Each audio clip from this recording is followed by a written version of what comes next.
All right, listen, I'm not going to sit here and tell you that I'm the demographic that Doja Cat is playing to, okay? I mean, I don't go out of my way to listen to Doja Cat stuff. I didn't even know Doja Cat was playing a show in my market until about 4 hours before the show started yesterday, which is, by the way, how I scored seats in section 102, 6 rows away from the floor for $54 a piece. That's how you do it, all right? Don't worry about ticket prices. Just wait until the day of. Get in whatever ticket resale app you use. And the tickets by then are practically worthless a few hours before showtime, right? Guys are begging for you to take them off their hands. So I took advantage of that. Got some primo seats for a not-so-primo price, mostly because my wife is a huge fan of Doja Cat and because I, having not grown up with this style of music, wanted to step out of my comfort zone. I really did. I was really excited about this, actually. This was totally out of left field for me in terms of here's the thing. We saw this show, my wife and I, at the same venue where we saw The Cure over the summer. We saw the Eagles, and we saw Bruce Springsteen, okay? Those are the kind of shows that I've been going to, not Doja Cat, all right? So this was quite a different vibe for me. Not so much my wife, who like dances in the park by herself to this stuff, like and works out to it and all that. So not only that, I mean, there's a lot more salt than pepper up in this mop of mine. Had I not made the brash decision of shaving yesterday, you would see the a lot more snow than anything else in the goatee these days. As we're walking up to the venue, my wife, I was surprising with these tickets, she didn't know we were going to see Doja Cat until we got so close and she started seeing signage and stuff and realized and flipped out. But as we're approaching the venue, she knows we're walking to this place where we saw The Cure. We saw 72-year-old Bruce Springsteen. We saw nearly octogenarian band The Eagles, right? With the exception of Vince Gill. He's not an octogenarian, but the rest of them are pretty close. Although Joe Walsh will live forever because he's like made of chemicals at this point. He's so high that, as he was throughout the show, that I don't think he'll ever come down back to earth. He exists in that stratosphere of whatever it is that has kept that man alive for too long, and good for you, Joe. So my wife is noticing there's all these, there's like 20-year-old girls walking up to the venue in scarlet capes with like kitten ears on, and there's other kids dressed as kittens, and I'm thinking like, didn't I just take my children trick-or-treating a month ago? Are we doing this again? Is it deja vu? Is it Halloween? It was November 24th, right? Like, what's going on here? But that's what it felt like. And so my wife's noticing, okay, so this is a much younger crowd than the Springsteen folks, all right? So this is going to be different, but nothing gave away just how different it was going to be. Like the dude who was, as we cross the street from the parking lot to get closer to the venue, right, is a guy holding up a Jesus Saves sign. Jesus Saves, right? And that's how my wife knew, we getting into something here, aren't we? This isn't going to be good, right? And then as we get closer, there's like a preacher shouting through a megaphone over a wall about how we're all going to like worship sin and indulgence or something. And thank you, dude, for the message, because boy, do I feel terrible about myself for going to see Doja Cat yesterday, last night. Gosh, I am just... what a guilty conscience. Get me to the nearest confessional, someone, please. Not. We get to the venue, and, these religious zealots who were screaming at us about what terrible human beings we were for going to see Doja Cat, got me thinking about all the controversies that Doja Cat has experienced in the last year or so, which explained the venom with which she came out on stage. I mean, this woman came out hot, pissed, spitting mad, a little preachy. It was, if you've heard her new record, Scarlet, you know this, right? I mean, she's settling all sorts of scores on this new album, okay? And she does it with this very physical performance in this show as well. But what other controversy? You know, I mean, there was this one video she put out, I think last summer, where she's painting and like doing it on a live YouTube thing, and gets a question from a fan about why she treats her fans like crap or whatever, and she interrupts the painting process and just goes at this dude, and says, among other things, I am not your friend. I'm not making music to make people like me. I'm doing it because it's fun, okay? Then there was the whole rant that Doja Cat made about the fans who apparently had taken to calling themselves kittens with a Z. And she said, my fans don't name themselves anything. In fact, she said of these fans who call themselves kittens that it means you need to get off your phone and get a job and help your parents with the house. This is how she talks to her fans, okay? And apparently she lost about 1 million Instagram followers after that put down. But did Doja care? No. She said it made her feel free, and added, people pleasing is over. Become unacceptable, okay? So that didn't faze her. And then there's the demon stuff too, and this is why these religious lunatics were at the show lecturing us about how unconscionable it was that we were committing the disgraceful act, apparently, of going to a Doja Cat show. She put this Instagram thing out in April with the tattoo on her arm that you got. I mean, if you're a Doja Cat fan, you know about this, like some mutant monster or whatever, like on her arm, and that's part of the reason that there's this satanic panic apparently that surrounds Doja Cat these days. It's just so funny. And in fact, one fan on Twitter, I found this comment, said to her, I hope that this album has no demonic influence. If it does, it's not worth listening to. To which I think Doja responded, yes, slay girl, yes. was her response to that. So against the backdrop of all this controversy and all of this sort of vitriolic exchange with her own fan base, she comes out alone on stage, no dancers yet, right? For at least the first 2 or 3 songs, she's by herself. There's a live band on the floor. You can see there are guys with electric guitars and drums, and so there's going to be some plenty of real music here, and indeed there was. In fact, I forget which song it was, but I think it was the 3rd track where Tia Tamara they bust out a guitar solo. The band is hot. I mean, they're sizzling. They were really kicking, and they helped make the show the spectacular experience that I'm telling you it was. So she comes out all pissed and menacing, and does WYM Freestyle as her opening song, right? And she's spitting about how people thought she was a sellout, and people resent her from changing styles from her earlier poppier, more R&B inflected records to the more rap leaning Scarlet that she just put out. And then she goes right into Demons, and all of a sudden, after this very angry opening song, here comes this gigantic mechanical spider strolling the stage, lording over Doja Cat's head, and they're both just strolling toward the audience, and you're like, oh my, like, what is about to happen? And she's the raps. What is she saying? It's like, yeah, I rap now, deal with it, and she definitely has more money than me. The song clearly wanted to establish that. That's quite true, Doja Cat.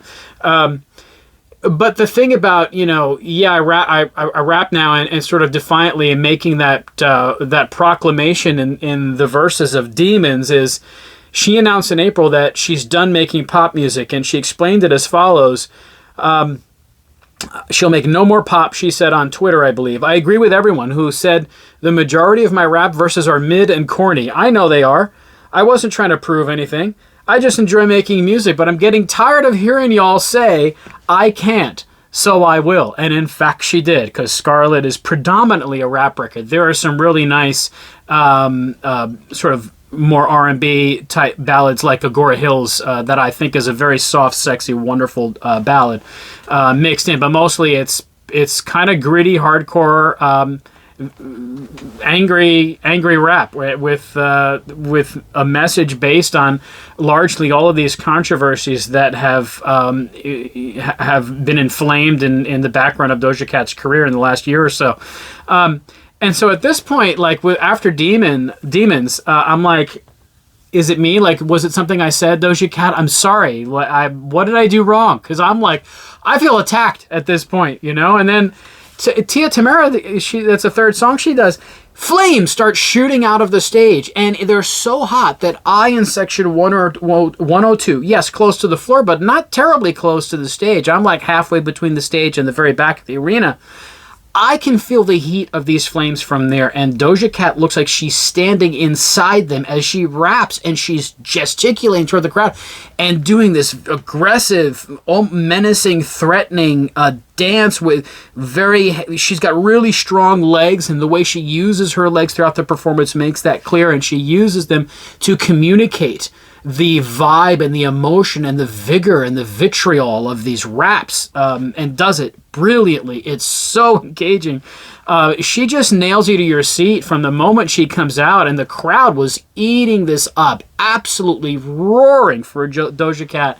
Tens of thousands of people in this, her first run of arena shows, okay? She's not done this before, not venues of this size with this frequency, and yet she pulled it off with the aplomb of a grizzled veteran who has been doing this for decades. And that was a conscious thought I had as I'm watching this, and I was really impressed by just how professional she was for someone who hasn't been doing shows of this size for very long. This is her first run of such shows in her career. Then she gets into, after the flames roasting my face while the raps are roasting my mind, she gets into Shut Joe, and she's, you know, telling me to shut my goofy ass up and shut my dumb ass up. And I'm like, Doja Cat, I'm sorry, okay? Forgive me. What did I do? All I did was show up on a moment's notice because my wife wanted to see you. But then things sort of calm down, and she gets into Agora Hills. And this is where she establishes here at this moment in the show the versatility, the emotional range that she is able to cover, the way she's able to pivot from one emotion to another, contradictory emotions. I mean, these angry raps to these sauntering, pillowy, as one reviewer called them, ballads like Agora Hills and others. She on a dime, she'll turn from anger to sweetness in a way that was bracing, and this I marveled at it. And she does this throughout the show. It's not all angry, pissed, Scarlet album settling scores with fans and critics. She can still very effortlessly pull off these transitions from that to these softer, sexy ballads like Agora Hills. I just found that really impressive too. Finally, she does address the audience at one point. Gets this genuine, gorgeous, welcoming smile on her face, and is shouting out to the town. And the cool thing about seeing her where I saw her, which was Tampa at Amalie Arena, was that the opening act was Doechii, and she killed it. It was a half hour of unrelenting intensity. Dances were terrific. The tracks were great. She was amazing, and it was so cool to get to see her. I think this is the first time Tampa native Doechii played in Amalie Arena in her hometown, and during her set she showed a video of herself as like a 14-year-old girl talking about how she knows she's going to become famous. She can dance, she can sing, she can act, she can do it all. As 14-year-old Doechii is saying this, and here she is, and that's what Doja Cat wanted to talk about when she addressed the crowd. Was she said that backstage she told, I think the way she put it, she told Doechii that she needed to happen. She was something that needed to happen to this industry, and she was genuinely grateful for being the artist who got to get a native of the town in which this concert was held perform, and by the way, do so to a rapturous crowd. I was struck by that too. She's the opening act, but this crowd was there for it. A lot of times the opening act, the crowd doesn't know who it is. There's no local connection. They spend it grabbing beers at the bar and shooting the breeze about the work week or whatever before coming over to their seats for the real thing, for the main event. No, no, no. People were in their seats. People were there for Doechii, and she mentioned that she's from Tampa. She's hometown. The crowd loved it, ate it up. She killed it. One reviewer, I think it was the Tampa Bay Times reviewer, said it was almost hard to distinguish between the opening act and the main event, given the intensity with which she was rapturously received, Doechii, I mean, by this crowd. So the opening act really set the tone, but Doja Cat was not outdone by that by any means, because she brought the heat figuratively and literally. She gets into balut at one point, and this is where another layer of what was going to make this show great became apparent to me, which was the live version of Balut, the live version of Paint the Town Red, crushed their studio counterparts. I mean, the studio versions are great in their own right. There's a reason Doja Cat, through her YouTube presence, through her the studio versions of these songs, has become as big as she's become. But man, she understands, again, as someone who's only doing an arena run for the first time in her career, that when you got to play to the size of the venue. And she came out with these explosive renditions of these studio tracks like Balut and Paint the Town Red. Ain't Shit was another one where she just killed it. The choruses are, so, to my ear, so much livelier in live performance than they are on the studio records. And part of what helped that, I'm sure, was that the crowd for these tracks, more so for the older stuff than for the Scarlet stuff, was belting out these choruses in unison with Doja Cat. So, and then when she accents that intensity with her incredible dancing, that at times she seemed capable of levitating if she wanted to. Just the lightness of her being, as she was her body became a fluid. That's how beautifully she was able to move effortlessly, with this swagger, with this panache, with this in-your-face confidence that I found to be remarkable. I can't say enough good things about this Scarlet Tour show. And you folks in Charlotte, she's going to be there tomorrow as I'm speaking to you. She'll be there on November 26th. She's going to Washington, D.C. on the 28th after that. Go to this show. Wait till 4 hours before. Get you those floor seats for $50 and do it. Especially if you're me and this is out of left field for you. Expose yourself to something new. Step out of your comfort zone. Go with an open mind. Let Doja Cat break down your resistances. I'm telling you, you're going to be grateful for the experience. This is entertainment. It's show business. I don't care what genre it is. This woman can rock. This woman can entertain. She had that audience wrapped around her finger virtually from the moment she showed up, cloaked under a scarlet sheet, and walks out from it with this gigantic fur coat on, torn up jeans, and just goes at the audience. It was amazing. Act 3, the show is broken up into, I think it's 4 or 5 acts. Act 3 is laden with the hits. Woman, Say So, Get Into It, Need to Know. My favorite moment of the night was Kiss Me More. Such a playful performance with the weird, vintage 90s kitten imagery on the monitor behind her. And she's, skipping in circles with the dancers around stage and, slapping them around and laughing. Just absolutely delightful and infectious delight that she took in that particular song. At that moment in the show, it was wonderful. So, listen, I never expected to attend a Doja Cat show, but I'm glad I did. I enjoyed her energy, the vibe that she brought to the show, the adoring crowd shouting so many of her choruses in unison, as I mentioned. Just the way she moves her body, as I also said, with that swagger, with that confidence, with that self-belief, that conviction that is in her body as she's dancing throughout this show was amazing. And the brazen, uninhibited directness of her lyrics as well. To me, I perceive Doja Cat to be someone who's about celebrating unabashed free-spiritedness to its fullest possible conceivable extent. And I understand how that can be liberating to her audience in a way that resonates still with the 25 million people that are following her on Instagram alone, by the way. So that 900,000 that she lost or whatever when she told the kittens that they needed to get jobs, Didn't bother her at all. She's doing just fine. She's a quarter of the way to 100 million followers on there, so she's okay. So, listen, like I said, if this is out of left field, if Doja Cat isn't your thing necessarily, do it anyway. Go anyway. Check this show out. I am so glad I did. Like, if you landed on this YouTube channel because of videos I've done about, like, ranting against Rick Beato about Neil Young, or reviewing the Roger Waters, the weird, remake of Dark Side of the Moon, or whatever it might be. And that's the music that you two grew up with. I mean, I grew up listening to the oldies station KFRC-FM in San Francisco in the early 90s. I mean, that was my beginning as a fan of music. So I can't emphasize enough. I mean, Doja Cat isn't in my wheelhouse, okay? But she will be now, dude. I loved this show. I love what she's about. Her intensity, her grit, her tenacity.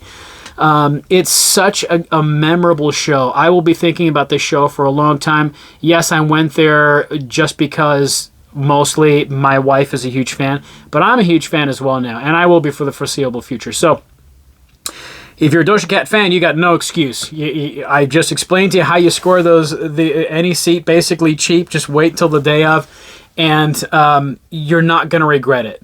You're not going to regret it. Even people who for whom Doja Cat isn't, again, a familiar vibe for you musically, you're not going to regret giving yourself a chance at letting this stuff in. Look, the Scarlet tour is one of the best tours of the year, and as I've explained, I have seen some of the highest profile, most talked about tours of the year, in particular the Cure show, which was probably the buzziest tour of 2023, and I was glad I was there too.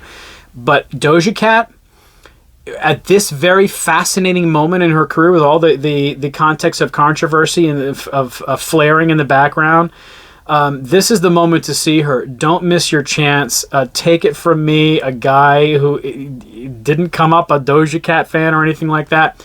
It's well worth it. You will thank me. If you've seen this show, let me know in the comments what your experience was like, man. I'd love to hear from you as well. If you go, have a great time, man, and let me know how it was.